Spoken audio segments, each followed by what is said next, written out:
আসসালামু আলাইকুম সবাইকে। চলে এসেছি বাগানে। আজকে বাগানে পুঁই শাকের কিছুটা যত্ন করব। করেও করা হচ্ছে না, ভাবলাম আজকে যখন করছি আপনাদের সাথে শেয়ার করি। যারা পুঁই শাক লাগিয়েছেন এবং যারা নতুন গার্ডেনার তাদের কাছে আমার আজকের ভিডিওটি কিছুটা উপকার আসবে।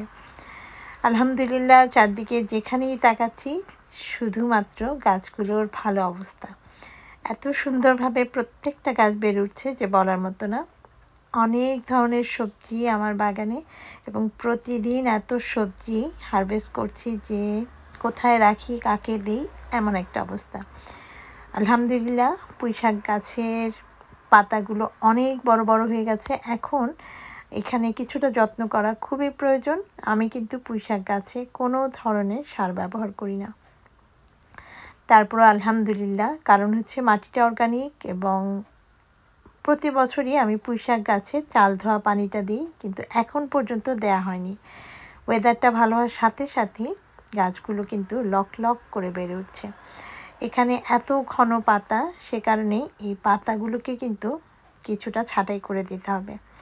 পুঁই শাক গাছে যত পাতা হারভেস্ট করা যাবে ততই কিন্তু গাছটা উপর দিকে বাড়তে থাকবে এবং নতুন নতুন শাখা প্রশাখার সাথে সাথে পাতা আসতে থাকবে।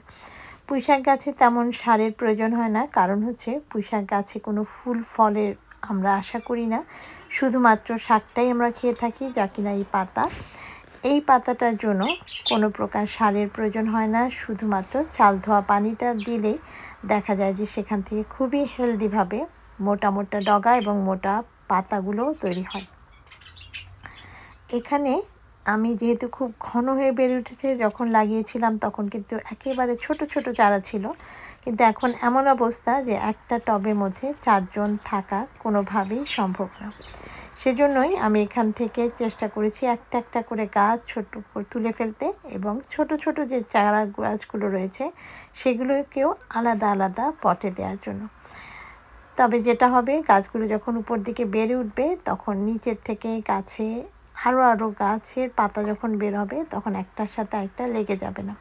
আর যখন বেশি ঘন অবস্থায় থাকে দেখা যায় যে স্লাগ আসে, সে কারণেই এখান থেকে আমি মোটামুটি নিচে থেকে একেবারে ডগাগুলোকে কেটে দিচ্ছি এবং বেশ কিছু চারা তুলে তুলে শিকড় সহ এমনভাবে তুলব যে যেন শিকড়ে আঘাত না লাগে। মাটি সহ আমি তুলেছি এবং তুলে সেগুলোকে নতুন পটে দেওয়ার চেষ্টা করছি। এটা আসলে প্রথম থেকেই যদি আলাদা আলাদা করে দেওয়া যেত তবে কিন্তু এই ঝামেলাটা হতো না, কিন্তু তারপরও এখনও সময় আছে। পুঁই শাক গাছ সকালবেলা আমি কাজটা করছি যাতে বেশি রোদ উঠে গেলে যেন গাছগুলো ক্ষতি না হয়।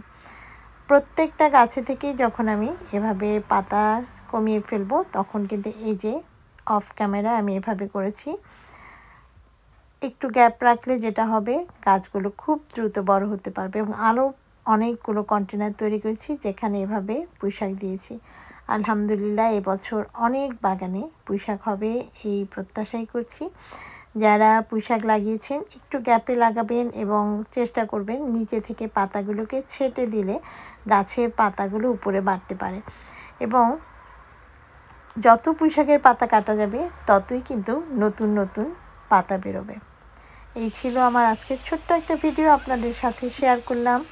আশা করি ভালো লাগবে। ভালো লাগলে প্লিজ চ্যানেলটি সাবস্ক্রাইব করবেন, লাইক কমেন্ট শেয়ার করতে ভুলবেন না। Thanks for watching. আল্লাহ হাফেজ।